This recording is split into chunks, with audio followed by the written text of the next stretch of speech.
Assalamualaikum warahmatullahi wabarakatuh. Kembali di channel Kisah Abu Nawas. Benar saja, karena dianggap makar dan hampir membunuh sang raja, maka Abu Nawas mendapat celaka. Dengan kekuasaan yang penuh, Baginda Raja memerintahkan prajurit-prajuritnya untuk langsung menangkap dan menyeret Abu Nawas untuk dijebloskan ke dalam penjara. Waktu itu Abu Nawas sedang bekerja di ladang karena musim tanam labu sudah tiba.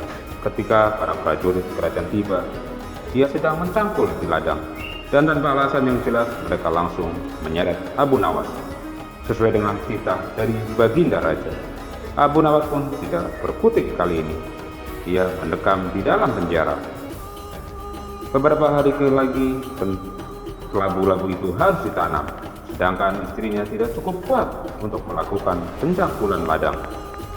Abu Nawas pun tahu bagaimana tetangganya tidak akan bersedia membantu istrinya itu, sebab mereka juga sibuk dengan pekerjaannya masing-masing. Tidak ada yang bisa ia lakukan di dalam penjara, kecuali mencari jalan keluar. Seperti biasa, Abu Nawas tidak bisa tidur dan tidak enak makan. Ia hanya makan sedikit. Sudah 2 hari ia meringkuk di dalam penjara dan wajah yang murung. Pada hari ketiga, Abu Nawas memanggil seorang pengawal, dan ia pun berkata kepada si pengawal, "Bisakah aku minta tolong padamu, wahai pengawal?" "Oh, bisa. Mau minta apa, wahai Abu Nawas?" kata pengawal itu kan bergairah. "Aku ingin meminjam pensil dan selembar kertas. Aku ingin menulis surat untuk istriku. Aku harus menyampaikan sebuah rahasia yang penting yang tidak boleh orang lain tahu." Pengawal itu pun berpikir sejenak, lalu ia pergi meninggalkan Abu Nawas. Ternyata pengawal itu menghadap Baginda Raja untuk melapor. Mendengar laporan dari pengawal itu, Baginda Raja segera menyediakan apa yang diminta oleh Abu Nawas. Dalam hati Baginda Raja bergumam, "Mungkin kali ini aku bisa mengalahkan Abu Nawas." Kemudian Abu Nawas menulis surat yang berbunyi, "Wahai istriku, janganlah engkau sekali-kali menggali ladang kita, karena aku menyimpan harta karun dan senjata di situ. Dan tolong jangan bercerita kepada siapapun." Tentu saja surat itu dibaca oleh Baginda Raja,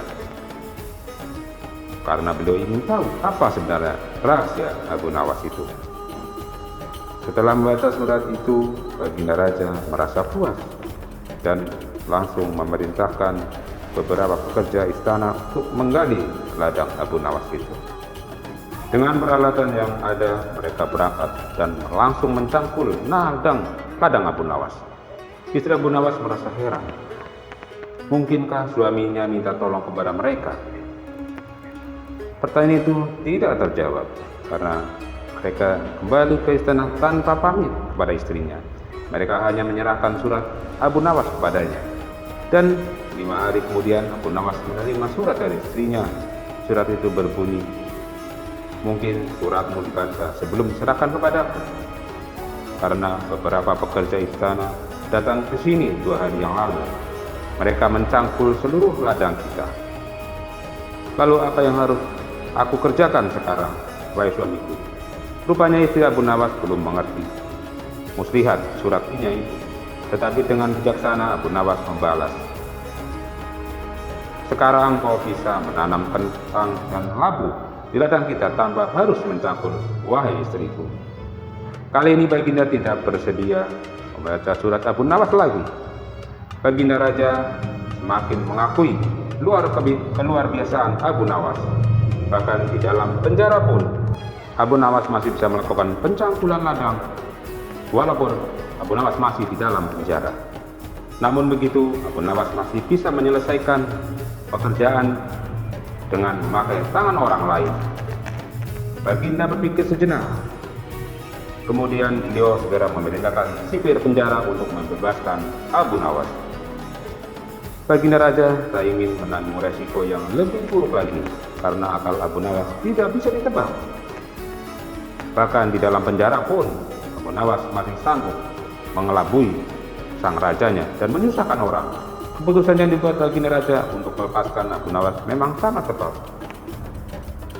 Karena bila sampai Abu Nawas bertambah sakit hati, maka tidak mustahil kesusahan yang akan ditimbulkan akan semakin gawat. Kini Abu Nawas sudah bisa menghirup udara kebebasan di luar. Istri Abu Nawas menyambut gembira kedatangan suaminya yang selama ini sangat ia rindukan. Abu Nawas pun juga riang, apalagi melihat tanaman labu dan kentang yang akan membuahkan hasil yang bisa dikasih. Demikianlah kisah Abu Nawas. Walaupun ia di dalam penjara, dia masih bisa menjalankan pekerjaannya. Semoga kisah ini bermanfaat bagi kita semua. Dan jangan lupa like, share, dan subscribe-nya untuk saya lebih bersemangat dalam membuat video-video yang lainnya. Terima kasih. Wabillahi taufiq wal hidayah. Wassalamualaikum warahmatullahi wabarakatuh.